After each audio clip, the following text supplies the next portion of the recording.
जय Hind defence lovers. आज की टॉप हेडलाइंस कुछ इस प्रकार है। जम्मू कश्मीर में एलओसी पर घुसपैठ करते हुए 2 पाकिस्तानी आतंकी हुए ढेर।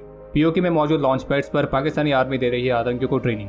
भारतीय रक्षा मंत्रालय इंडियन नेवी के लिए नई वॉरशिप्स वाली परियोजना को क्लियर करने के लिए तैयार। यूएस की चिंता की रशिया और चाइना स्पेस बेस्ड वेपन्स को डिप्लॉय करने के बेहद करीब। और रिम्पैक्ट एक्सरसाइज में पार्टिसिपेट करने के लिए इंडियन नेवी का P-8I एयरक्राफ्ट पहुंचा यूएस बेस।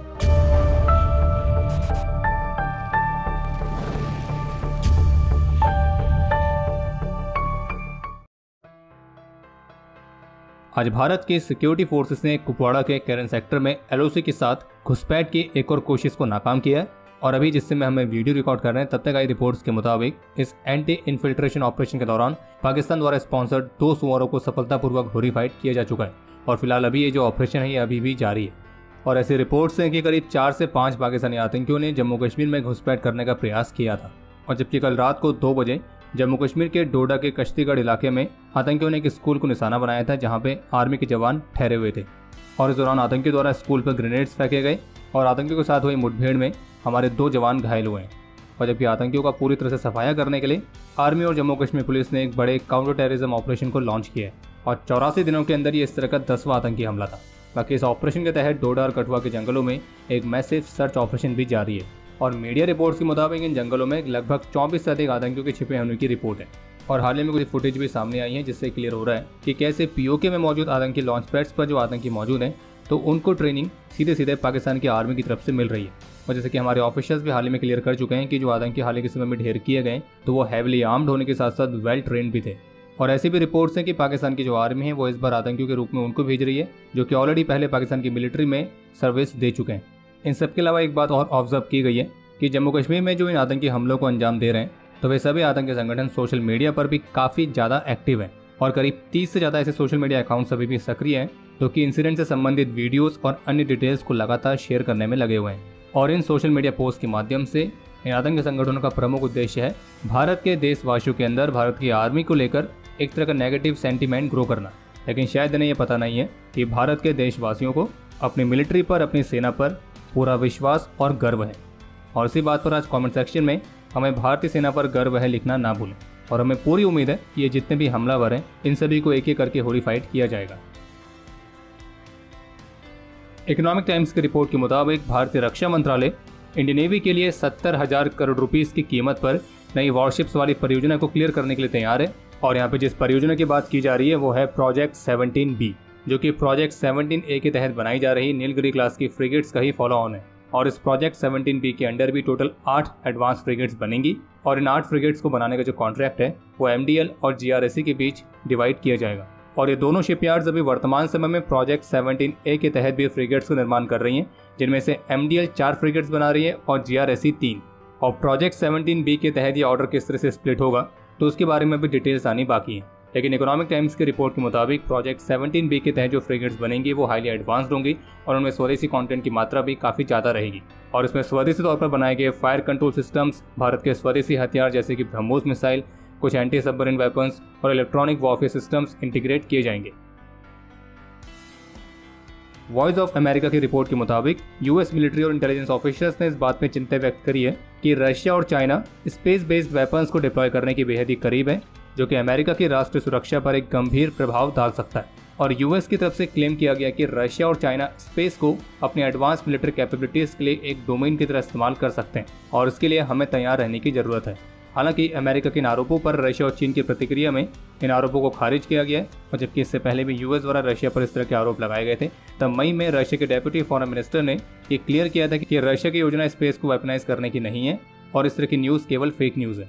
और चीन का भी यही कहना है कि वे हमेशा आउटर स्पेस को शांति के लिए इस्तेमाल करने के पक्ष में हैं और वे स्पेस को वेपनाइज करने या स्पेस में किसी भी तरह की आर्म्स रेस के खिलाफ हैं।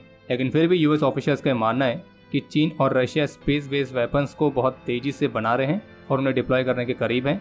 और चीन द्वारा directed energy weapons, electronic warfare capabilities, anti satellite technology, इन सभी पर काफ़ी ज़्यादा निवेश किया जा रहा है। यानी कि पिछले 6 वर्षों में चीन ने अपनी सर्विलियंस, इंटेलिजेंस और रिकॉनेसेंस सैटेलाइट्स की जो संख्या है उन्हें 3 गुना कर दिया है।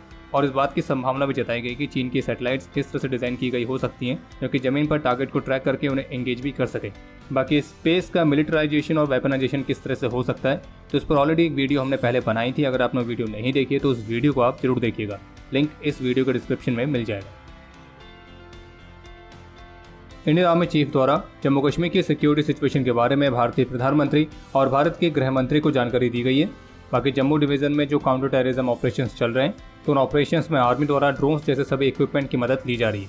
इसके अलावा एक अपडेट यह है कि रिमपैक 2024 मल्टीलेटरल एक्सरसाइज में पार्टिसिपेट करने के लिए इंडियन नेवी का P-8I एयरक्राफ्ट यूएस के जॉइंट बेस पर्ल हार्बर में पहुंच चुका है और इस एक्सरसाइज में इंडियन नेवी यूएस नेवी के साथ साथ अन्य नेवीज के साथ पार्टिसिपेट करेगी।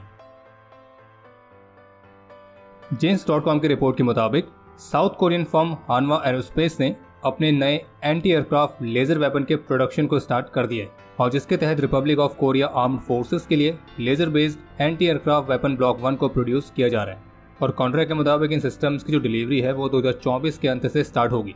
अगर बात करें इस लेजर वेपन की कुछ खास चीज़ों की तो ये एक नया कॉन्सेप्ट है फ्यूचर वेपन सिस्टम्स का, जो कि ऑप्टिकल फाइबर से लेजर जनरेटेड लाइट सोर्स की मदद से टारगेट्स को डायरेक्टली न्यूट्रलाइज कर सकता है और इसकी मदद से क्लोज रेंज पर स्मॉल साइज के UAVs और मल्टीकॉप्टर्स को प्रिसाइसली स्ट्राइक किया जा सकता है और ये सिस्टम इलेक्ट्रिसिटी पर ऑपरेट होता है और उसको किसी भी अलग तरह के एम्यूनिशन की रिक्वायरमेंट नहीं होती है और इस वेपन की एक सिंगल फायरिंग की कॉस्ट केवल $1.45 है और ऑफिशियल्स का ये भी कहना है कि भविष्य में इस वेपन सिस्टम की अगर आउटपुट को इम्प्रूव किया जाता है तो ये भविष्य के बैटलफील्ड में एयरक्राफ्ट और बैलिस्टिक मिसाइल्स के खिलाफ भी एक गेम चेंजिंग रोल निभा सकता है। और आपको इस बारे में जानकारी दे दें कि लेजर वेपन्स पर आधारित एक स्पेशल सीरीज डिफेंस स्क्वाड की सुपर ऐप पर आने वाली है। तो अगर आपने अभी तक डिफेंस स्क्वाड की सुपर ऐप को डाउनलोड नहीं किया है तो आज ही डाउनलोड करें और एक्सेस करें प्रीमियम मिलिट्री शोज। बाकी अब समय है आज के इतिहास का। आज के दिन 2017 में जम्मू कश्मीर में देश के प्रति अपना कर्तव्य निभाते हुए राइफलमैन विमल सिंजाली और सिपाही जसप्रीत सिंह ने अपना सर्वोच्च बलिदान दिया था। आज के दिन 2018 में MiG-21 एयरक्राफ्ट के क्रैश में स्क्वाड्रन लीडर मीत कुमार वीरगति को प्राप्त हुए थे। आज के दिन 1999 में जम्मू कश्मीर में अपने अदम्य साहस और वीरता का परिचय देते हुए लांस नायक दिलीप सिंह और नायक नागेंद्र सिंह वीरगति को प्राप्त हुए थे। आज के दिन 1948 में भारत के परमवीर कंपनी हवलदार मेजर पीरो सिंह ने भी अपना सर्वोच्च बलिदान दिया था और इन्हें मरणोपरांत परमवीर चक्र से सम्मानित किया गया। आज के दिन 1992 में जम्मू कश्मीर के डोडा में अपने अदम्य साहस और वीरता का परिचय देते हुए जम्मू कश्मीर पुलिस के सब इंस्पेक्टर विजय सिंह वीरगति को प्राप्त हुए थे।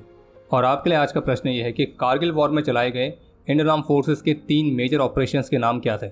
और अब समय है आज के टॉप 3 कमेंट्स का, जो ये रहे आपकी स्क्रीन पर।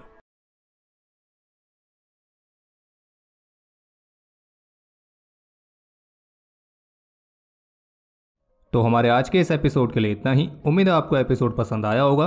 पसंद आया तो वीडियो को लाइक जरूर करें। कोई भी सुझाव या सवाल हो तो उसके लिए कमेंट सेक्शन ओपन है। और अगर आपने अभी तक डिफेंस स्क्वाड की सुपर ऐप को डाउनलोड नहीं किया है तो आज ही डाउनलोड करें और एक्सप्लोर करें डिफेंस की दुनिया को एक अलग तरह से। बाकी जल्द ही मिलेंगे नए एपिसोड के साथ। तब तक के लिए जय हिंद, जय भारत।